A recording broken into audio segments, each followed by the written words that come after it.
has been shot and wounded in an attack on his home just outside the capital, Dili. And Venezuela has threatened to cut off oil supplies to the United States because of a dispute with the American oil company ExxonMobil. Hello, I'm Amanda Davis. In half an hour in Sport Today, the Pharaohs rewrite modern history with their 6th African title as they see off Cameroon in the final. Real Madrid are in 7th heaven. The Spanish leaders turn on the dial to go 8 points clear at the top. And a win, but England still haven't found their form in the Six Nations. Stay with BBC World Test members. Still to come in this programme, find out who had the starring roles at Britain's top film award, The Battle.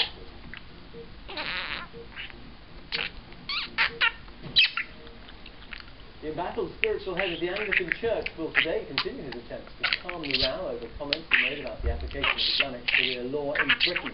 The Archbishop of Canterbury, Dr. Owen Williams, will face the Church's General Synod and may well address the barrage of criticism and resignation calls he's faced. On Thursday, Mr. Williams said the adoption of elements of Islamic legal codes in Britain seems unavoidable. Our religious affairs correspondent Robert Piggott has it. The meeting of the Synod, which occurs only 2 or 3 times a year, might be an ordeal for Dr. Williams, but it will present him with an opportunity to go further in diffusing the row over Sharia prompted by his remarks. We do not simply have a standoff between two rival legal systems when we discuss Islamic law.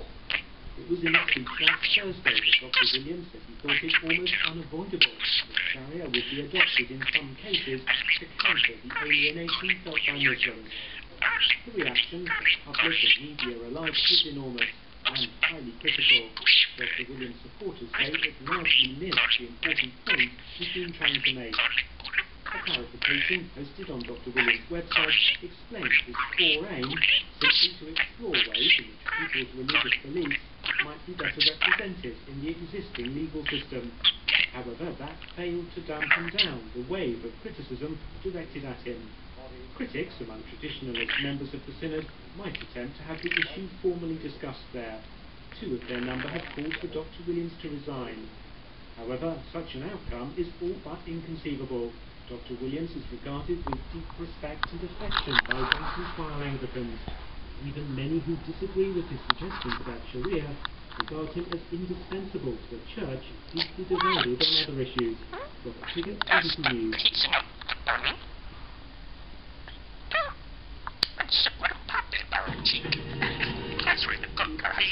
Roy Scheider, the American actor best known for his role as police chief in the blockbuster movie Jaws, died.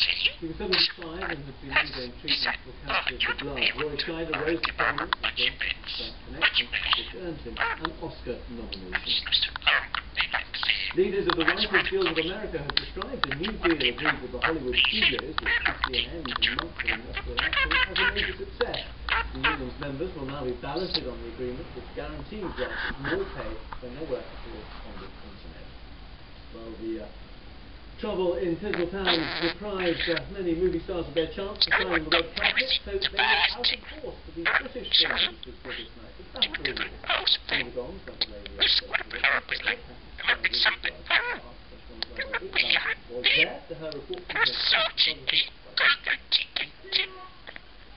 Since the British Academy changed the date of the BAFTA to take place before the Oscars, the event has taken on greater significance. This night of glamour and glory is a solid fixture in the awards calendar. The film Atonement led the field. In these days of global cinema, it is that rare thing, a truly British film. The wartime romance based on Ian McEwan's best-selling novel had certainly impressed the Academy with nominations in virtually every category. My honor to say the winner is Atonement.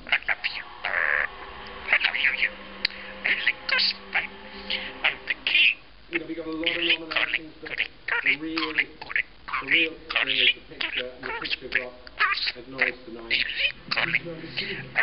The film also got an award for Best Production Design. So 14 nominations for Atonement translated into 2 wins. So one of those was for Best Film will be some consolation for the filmmakers. The Academy's instinct this year appears to have been to celebrate excellence. That has meant, though, that no one film dominated. The big surprise of the night, though, was the win for Mary.